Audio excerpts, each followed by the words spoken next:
Hi, I'm Michael. And I'm Jamal. And welcome to STEM Field Discussions. On each episode of this show, we take a look at a different occupation in the STEM field in order to educate ourselves and others about it. In this episode, we take a look at civil engineering by talking to my uncle, Fred Mosley. Okay, let's get going so we can eat dinner. So Uncle Fred, what do you do? What's your job? What do you do? I'm a civil engineer, actually specialized in transportation for a consulting firm. We do a lot of work primarily for public sector clients. So we do a lot of work with the various DOTs in New England. Since I'm in Massachusetts, my primary client is Mass DOT. Do a lot of projects for them. And in addition to the design work, I also manage the projects as well.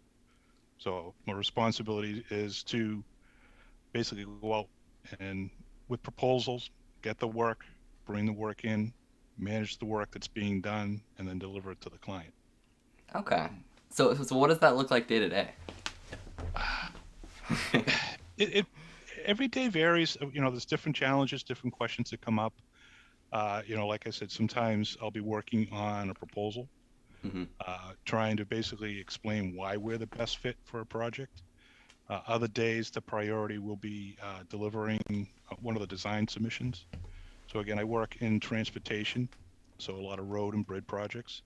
Yeah. So we'll have to deliver a preliminary design, and then also a final design, and then we do get involved in construction as well. So there's always questions coming in from the contractor, submittals from the contractors to review. So it really, most of the time when I go in at the beginning of a day, I have no idea what I'm going to work on, and it varies. But it's challenging. It's kind of fun. It's varied. Yeah. So you mentioned most of it's in Mass, but do you have stuff from other states as well, or? Yes, I mean I work for a fairly large firm, so I'm in one office in New England. So we do work for all the various DOTs. We do a lot of work in Maine. Actually, I've done a job up in Portland in a prior life. There's a road that cuts by Mercy Hospital, which is down near the river. Yeah. So we actually worked on the early planning stages for that. That road was not there. So we did some of the earlier studies. We looked at some different alignment alternatives that led to a recommended design. And then when it went into the next phase, another firm carried the design to construction. Oh, that's awesome. Wow. Yeah, so Something we've I done can more. see. Yeah, exactly. And, even up in Kennebunkport, the bridge right next to, oh gosh, your aunt's favorite restaurant there. I'm drawing a Yeah, you blank. gotta reference The it to hurricane. food. That's okay. Oh Yes. yeah. I remember going over that one. No, the hurricane, our firm did a rehabilitation for that was just finished. Uh, Sometimes we do fun jobs. We'll kind of say we've done a lot of rehabs of covered bridges, which is Okay. interesting as well, trying to restore them. Other times we'll be doing small intersection projects. I will not touch the one in the center of Agunquit, but if a town or someone has, Absolute an mess. issue, an accident problem, Uh-huh. or congestion, we'll go in and take a look at alternatives. How can we improve safety? How can we hopefully get more traffic through there? Yeah. Okay. So we're gonna bring it back now. We're gonna go back. So when you're in high school, what made you first interested in engineering, but civil engineering in specific? I mean, I'll say that's something I probably even as a young kid, in third and fourth grade, I always had an interest in construction, and seeing things being built and stuff like that. So that's kind of how I got into the engineering side and the civil side. Yeah. I So take it you and like math too. yes, I was a fairly good math student. I liked science, physics, chemistry. The earth sciences. I mean, that was something that I kind of gravitated towards. Yeah. I will admit I was not the best student in English, so it kind of left me on the math and science side. Yeah, that makes sense. Yep. So this is a bit of a rhetorical question for me, but where'd you go to college? Well, I have a bachelor's degree from Worcester Polytech in civil engineering, and at that time in civil we have various different disciplines. Again, I'm in transportation, road design. There's structural people that do buildings and bridges. Hmm. environmental, water, wastewater. I was interested in traffic. So when I finished my bachelor's degree, it was a little bit more I wanted to learn. So I went to Penn to Hmm. get my master's in transportation. Oh, okay. Did you go down there physically or did you do it virtually? There was no Oh, such there was thing no as virtual. virtual. I'm Sorry. like, Oh, that's no, true. no, My bad. My bad. no, I kind of like letting you guys know stories. When I was a freshman in Hmm. college, actually, your dad's freshman high school year, uh, we when they were taking computers were just starting to come online, Hmm. so they had a couple of mainframe terminals on the campus. But most of the stuff we had done was on decks of cards, and I still have them, where you would punch out lines of commands, one line per card. Yeah. You go down to the computer lab with a stack like this, and they would run it through the mainframe computer, and you go back a couple of hours later and get your printout. And if you had a spelling error, Hmm. typo, it got rejected. You had to retype it and redo it over again. So it was all everything was in person at that That's point. brutal. I think this concept of Yeah. virtual wasn't even there. Yeah. That wasn't a very well thought through question. No, but I'll tell you, one thing that we've had to do Hmm. as well, and I don't want to steer your discussion a different way, It's but okay. Going uh, wherever. we in civil we also have a lot of public meetings that we go to. When you think about it, if you're doing a road in a town, or some people, civils also work on development projects. If there's a new mall or a subdivision that's going in, so there'll be public meetings to get either public input or before a planning board. And when this whole pandemic came in, everything was live. You go Yeah. to the public, you make a presentation, you get questions. So on our end, it's been a interesting transformation going to virtual public meetings, Hmm. and it's been interesting. I think it's still evolving. How do we get the input from the public on projects when Yeah. you're not physically there to ask questions? So that's one thing that really come out of this pandemic that's been a transition. Yeah, that's definitely brings its own challenges. I'm sure it's got some benefits too, though. You don't have to do as much driving. No, it does. I mean, we're one of the interesting projects we have right now is doing the early work on replacing the two bridges down over the Cape Cod Canal. Hmm. Very early phases, and when we do virtual meetings, it's hour and a half, 2 hour drive from my house to get to the Cape and back. Yeah. So now when the meeting's at 6, I come in, I sit down at 5 minutes to 6, log in, Hmm. and instead of driving 2 hours home afterwards, once the meeting's over, I can shut the laptop off and I'm done. Perfect. So it has helped a little bit with time and flexibility. Yeah. Yeah. Okay. So you wanna ask something? Yeah. So, actually, I was thinking of majoring in an engineering class myself. So, what do you Okay. think was one of the harder classes that you took as in college? Well, so it was the hardest one for me. And I think sometimes it depends on the professor as well too, who's teaching the class. Fluid mechanics is probably one of the more difficult ones I took. That sounds daunting. And it was the professor really pushed us. Hmm.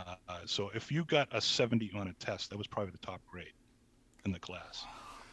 But it was an interesting one, and that one was when you start out, you take a lot of introductory classes. You got to take your calc and your physics and your chemistry. But then, as you start moving on, you'll take statics one on the civil side. There's some overlap with um, other other engineering majors like mechanical and electrical. Um, then you start moving on to more advanced classes. Fluid mechanics is one that was very interesting. How does water flow? And it gets down to equations on, how much water a pipe can carry, whether it's just a little trickle coming through, or is it a pipe like at a water tank down at the bottom of a water tank where it's got 20 feet of water pushing it down through, or rivers. It actually moves into river hydraulics. So if you've got a river or a stream channel, with the rain coming in, how deep will the water get? How quick will it flow? And that was probably one of the more math intensive courses. Hmm. A lot of variables in there. Yeah. So that one was tough for I'm me. sure. Now, I'm not saying this is true, but I have heard my dad. He's called it simple civil before. Where does that come from? I gotta know. You've got to know. Yeah. Well, I don't know. I think civil's basically the oldest engineering field for the most part. Hmm. Granted, it's not as glamorous as Bridges are pretty electrical. glamorous. Well, I've heard things like, oh, to graduate with a civil degree, you only have to know two things: water flows downhill, and you can't push rope. No. So there, it's a little jokes going back and forth. Your dad was a mechanical, Yeah. so the joke there was a mechanical engineer builds weapons, civil engineers design targets. I think it's all internal stuff to us. Yeah. Good-natured teasing. Oh, of course, of course. So, talking about WPI, since we're doing all this college stuff right now, is there a reason you gravitated to doing WPI? I mean, at that point, I'd looked at a couple different schools. I was, MIT was was my first choice. I also applied to Northeastern, and WPI was actually a suggestion for one of my high school math teachers. I hadn't really heard of it at that point, and as the acceptances came through, WPI was a pretty good fit. For me, it was not a large college. I kind of liked the smaller school, and it worked out very well for me. Nice. Okay, yeah, that's good. Okay, so we're gonna go back to job now, and then we've got past the college stuff. So, what do you enjoy most about your job, and what do you not like as much? What do I like? I think what I like the best thing I like about what I do and everything is seeing the project when it's done. Yeah. You work on concepts, you come up with ideas, and then to actually see the project built. Mhm. For me, it's like, geez, I can drive over that bridge, or that intersection's working better than it was. So, I think that's something that I take a lot of pride in, and it's just kind of nice seeing something finished, and it's real, it's tangible. Mhm. Uh, what do I dislike the most? My dad's been very firm about he's not a big fan of the people portion. Uh, yeah, no, I could see that. I mean, it's I'll tell you, that's one thing they don't teach you in school is in that position, it's just you come in as a young engineer, Mhm. and then you move up through the ranks to more of a management position. Is it becomes more of a people managing task a little bit. So some people view things differently. So I'd say that is a challenge, if you can look at it that way. It gets frustrating. Uh, some people have a different work ethic than I have. So it's just tough trying to balance those things. Yeah. So I'd say that's probably more of a challenge. Mhm. Um, as far as a dislike, on my end, it's the business. I'm not a big fan of the business aspect of it. Yeah. Making, staying on budget and things like that. It's something I have to do. I would rather prefer focus on the design. So, Yeah. and I think that's what I went to school for. Mhm. Problem solving. That's what Yeah. it all's about. And you've kind of been pigeonholed into doing the budgeting as well. Mm-hmm. And it's Yep. just something you have to Yep. contend with, I guess. Yeah. Yeah, it's something you go into, and I know when I came out of school too, it's like, oh, I'm going to be an engineer. I've got everything I need, and then it was pretty humbling the first year when you realize they really send you out with a toolbox, Hmm. and there was so much more to learn after I got out of school. Yeah. And I think if you can, as a young engineer, if you can grasp that and say, okay, I've got to really, there's more to learn, and I'm still learning. Hmm. Like we touched on the virtual stuff, but that's something I've had to learn how to work in. On the transportation side, they have a lot of stuff what they call big data. So information we can gain from other data sources on where people are going to and from on the transportation side that we're able to collect from Bluetooth information. It's not, we don't know what individuals are doing. We have an idea where cars are coming from and going to. Uh, the traffic signals have advanced so much, so you're always learning. Yeah. When I first started, everything was mostly electrical, mechanical stuff, dials inside of a cabinet. Now it's Hmm. all solid state electronics. The traffic signals can actually process data and they communicate to a central system. So it's all new stuff. So Wow. it's you definitely got to keep learning. Yeah. So you mentioned they sent you out with the toolbox. Did you have an internship coming out, or were you sent like right in? Uh, I after freshman year, I applied to a bunch of companies to do work, and I was fortunate enough to get a job as a rodman on a survey crew that worked on state highway projects. And Oh, okay. junior rodman, it was low end of the totem pole and survey, drawing on the simple civil. My job was to hold the dumb end of the tape, which would be the zero end. Yeah. But I had a chance to do field survey, field layout. I mean, another thing that's nice about civil is you get to be outside all the time. Yeah.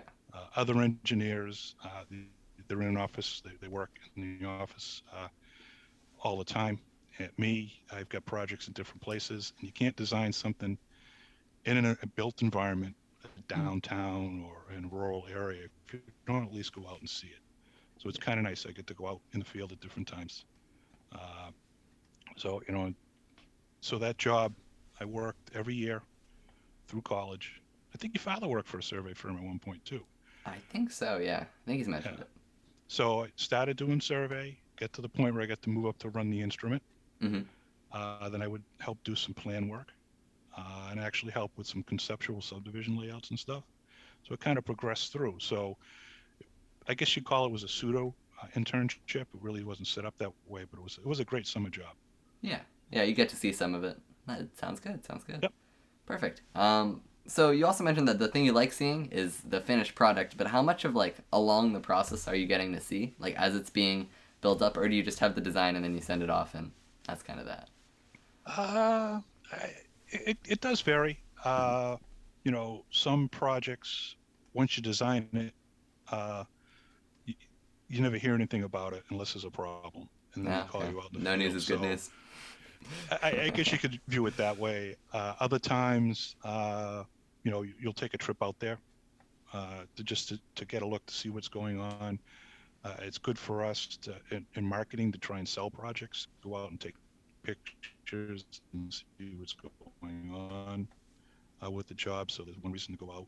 Yeah. Um, and the fun part also too is they have these newer projects, a new delivery method which is called design build. So traditionally we used to design a project, get all the permits, right of way, advertise it for construction to a contractor. But now they're doing design build jobs. So at that point, the state will hire a contractor and a design team together. So sometimes under that process, you may actually design a part of the project. It's in construction, so you're out there looking at it being built while you're trying to design the rest. Mm-hmm. There are times you can be out there all the time. Yeah. And there's also another aspect of the engineering when it's in construction is the just the oversight in the field. So different DOTs will have resident engineers, so they're out there monitoring the contractor, making sure they're following the specifications. So that's another opportunity for civils if they can work on the design side in the office. Well, there's almost a full-time in the field opportunity aspect of the job as well. Wow. I didn't know there was this much depth to it. There's a lot There's to it. there's a lot to it. Yes, A lot of yeah. positions. Wow. How many people do you have? How many people are you managing right now? To put a number on it, I'd say direct supervision probably about a dozen or so. Wow. That's a Uh, lot of people. yeah, and they're all working on some are working on projects for me Hmm. directly. Some are working in other projects. Yeah. Uh, but those are the ones that report to me on a regular basis. Okay. Wow. You got anything? Yeah. So, I guess are there any like prevalent trends in the civil engineering world? Like, Uh, I'm going to say that definitely are. There are trends that come up. Um, I think one of the ones I touched on right now was more or less the trend to use what they call big data, mhm. and it's a data source out there. It's basically less labor intensive to collect some information. So if you're adding a new interchange exit, for example, you want to have an idea where people are coming from and going to. We used to use some modeling techniques and assumptions, and now you can actually use this big data, uh, which is Bluetooth information, to get at least a more reasonable sampling of what percentage of people going from point A to point B. Another trend that you're seeing is with the ITS. ITS is a big element of the civil work, so that's the variable message signs that are out there, the real travel time information. If you've gone places, we'll say, exit, you know, exit 10 is 20 miles away, and it's going to take you 22 minutes to get there. Mm-hmm. So that's information that's put out there. There is a push now to what they're calling smart cities. So there's a component where the automated vehicles are communicating to the roadside infrastructure. Vehicle talks to the roadside infrastructure, which talks back to the vehicle. So that's all an element. How do we incorporate smart networks as far as the transportation infrastructure, and how will it work with the self-driving vehicles? So, I mean, there's certainly a trend moving in that direction. And then there's also sub-trends. For a while there, rotaries was something that agencies were trying to get rid of. I was gonna ask thoughts on traffic circles. Now we've seeing got quite a roundabouts few. come back in. Yeah. So roundabouts and now, so there's kind of a trend for roundabouts. Yeah. Every time there's a solution that works, people find that as a trend, and everybody's looking to design that new type of intersection, and maybe that's not the right fit. Mm-hmm. And I'll say again, I work on the transportation side, more on the road side. There's probably similar trends in the wastewater side, how to treat things. I think there's a big push with UV disinfection at one point. So I'm sure there's other technologies as far as how to handle clean and dirty water and deliver it. Yeah. And another trend we're seeing right now is a big push on resiliency. So how do we build and design for these new storm events that are coming, Mm-hmm. associated with climate change and global warming? And also there's a big emphasis on water quality. So what that relates to us on our side is, how do we handle runoff from a road project or development? How do we keep it from flooding downstream? And also, how do we treat that water? Yeah. Sometimes there's a lot of contaminants or soil, silt and stuff that comes off. How do we keep that from getting into the receiving waters and treat it at the point of discharge? So there's a big trend push on that right now as well. Wow. There's a lot going on. So on the smart city, how do you feel about self-driving cars? I think it has its place. Mm-hmm. We'll see how the technology goes. I mean, I think there's a lot of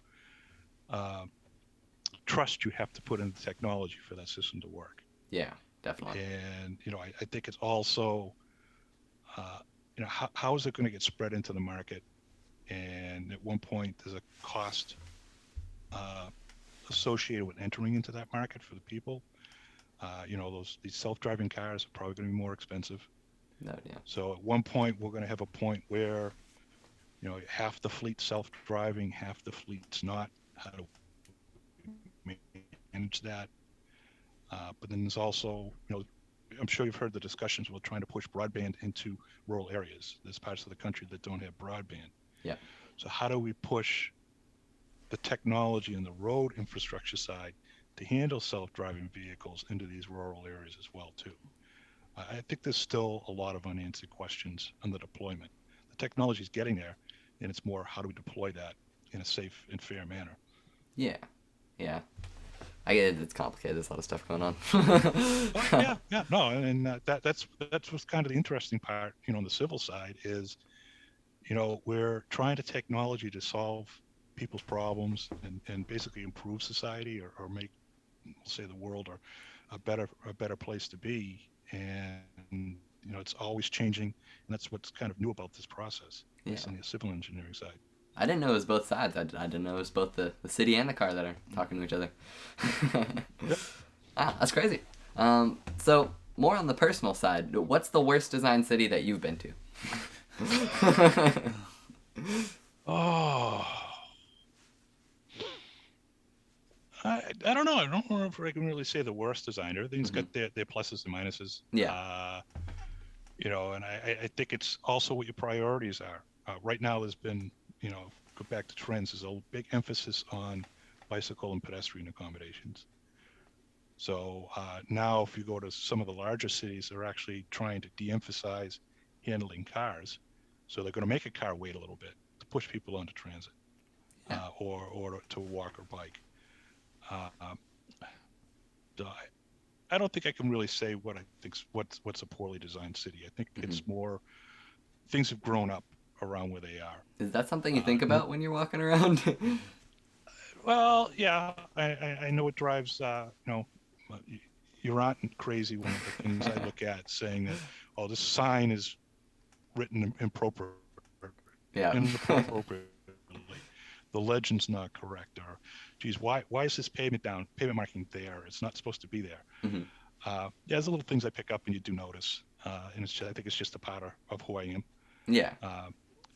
But as far as city layouts and things up here in the Northeast, I think we have an interesting challenge because cities started a certain way in towns and they kind of grew around a center or a river, so they presented their own challenges. Whereas some of these newer cities, especially when you get out west, they've really started from nothing. So they're flat and they're square grids. So the challenges they face out there on the transportation side are different than we do here. Mm. And sometimes one of the bigger challenges is just trying to meet ADA requirements. Sidewalk widths, slopes designed, where do the wheelchair ramps go? That's a big design challenge. Yeah. Are those requirements national or is it state based?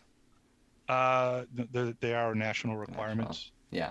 Yeah, the Americans with Disabilities Act, and Okay. each state also has their own regulations as well too, that kind of layer on top of that.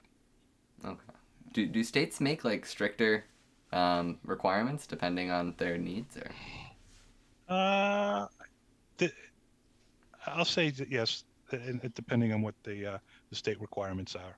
Yeah. And also too, with some of the regs, maybe not so much ADA, but more so on the environmental side. The federal regulations will cover one type of action, and smaller projects, local projects, will fall under that, outside that purview because it's not a federally funded project or something. So the states will come in.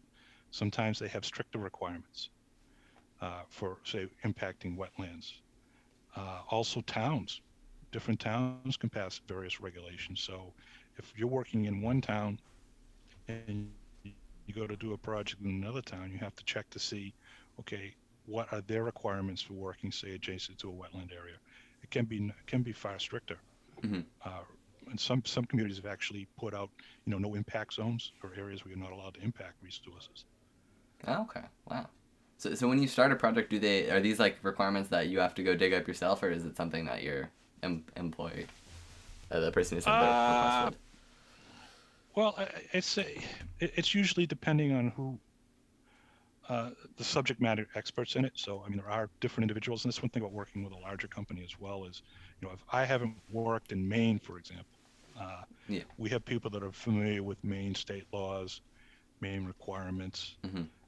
We also have other individuals that specialize in environmental permitting, so they understand more of the nuances of Maine regulations when it comes to working with environmental areas and also some of the communities. And if they're not used to working in a certain community, those individuals will then look into that. Yeah. Okay. You got anything? No. No, nothing. All right. Well, I got it. If you're stuck in traffic, who do you blame? Well, I'll say my internet just cut out there for a second, but I don't know. Is this hitting your expectations? It is. Yeah, it's going for everything. I know it's okay. I know more about traffic now than I did half an hour ago, and really, that's just the goal. That's the goal.